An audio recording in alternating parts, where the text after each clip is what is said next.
So despite just a little delay, to be exact, 246 days since the election day and 183 days since the Senate convened, why would I know that, Al Franken now joins me in representing the state of Minnesota.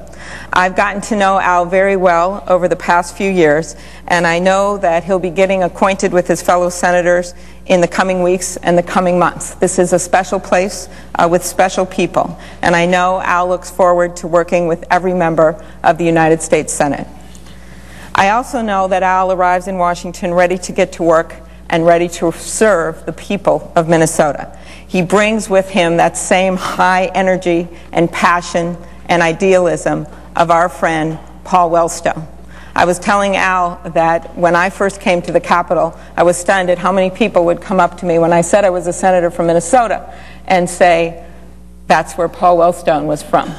And it wasn't just other senators. It was people like the tram operators, the secretaries at the front desks, the cops that work on the front line.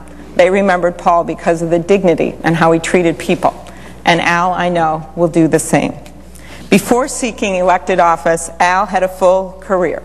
Among other things, he was an Emmy Award-winning television writer and producer. He was a best-selling author with 3 of his books going to the very top of the New York Times bestseller list. He was the host of a national radio show and a Grammy Award-winning satirist who, with the USO, he has gone overseas several times, 7 times in fact, 4 times to Iraq, to entertain our troops and to visit our wounded soldiers. We all know Al spent some time in comedy, but during this long campaign, he has demonstrated to Minnesotans that he takes his job very seriously, and I know that he is taking his new job as senator incredibly seriously. Al's heart is with middle-class families who work hard, live responsibly, and follow the rules. He knows their hopes and fears, their dreams and their struggles. He knows it because he's lived it. When Al was 4, his family moved to the town of Albert Lea in southern Minnesota. Al always tells a story about that move. His dad never graduated from high school and never had a career, but his mom's father owned a quilting business out east, and he gave Al's dad a chance to start up a factory in Albert Lea. After about 2 years, the factory failed, and Al's family moved to the Twin Cities. Years later, Al asked his dad, "Dad, why Albert Lea?" And his dad said, "Well, your grandfather wanted to open a factory in the Midwest, and the railroad went right through Albert Lea." So then Al asked, "Why did the factory fail?" And his father said, "Well, it went through Albert Lea, but it didn't stop in Albert Lea." Eventually, the family, including Al and his older brother, settled into a 2-bedroom, 1-bathroom home in the Minneapolis suburb of St. Louis Park. His father became a printing salesman, and his mom was a homemaker and worked as a real estate agent. Because of the security and opportunity his family enjoyed living in America, he says he felt like the luckiest kid in the world. While Al likes to tell jokes, and he has some good ones, he's not one to make fun of family values, because there is no husband or father who is more devoted to his family than Al is. He met his wife, I see her right now up there in the gallery, Franny, during his first year at college. They've been married 33 years, and together they've raised 2 children.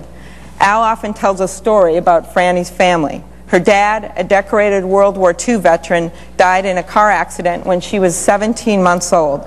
The death left her mom suddenly widowed and alone with 5 children. It was a lesson for the family, and it was an example of how one family pulled themselves up with help.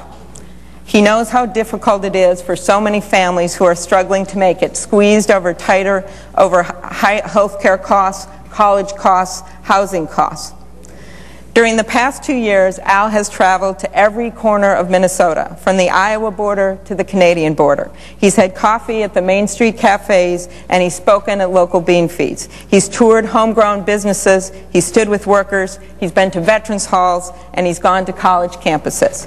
He's been there day in and day out, listening to the people of Minnesota. Now he has the honor and the responsibility to serve them in the United States Capitol.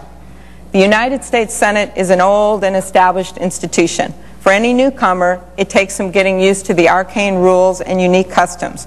But I am confident that Al can adapt. And this is a big moment for Franny and their kids as well. Al and his friends and relatives have been waiting for a while for this. The state has been waiting, the Senate's been waiting, but most importantly to me, Franny has been waiting. My favorite image of the last few months was this idea that Franny had actually packed a bag with her toothbrush in it that she had right next to her bedside in case at any moment the court would come with a decision and she and Al would have to rush to Washington so he could take a critical vote. Well, today the time has come and Al will cast his first vote. If there is any silver lining to the past 8 months, it is that Al has had time to prepare for this moment. The times are tumultuous, the stakes are high, and history will forever judge whether we fail or succeed, whether we are courageous or timid. Al Franken is ready for this job. It's time to get to work. And Al Franken, there's a desk waiting for you in the United States Senate. Thank you, Madam President, and I yield the floor.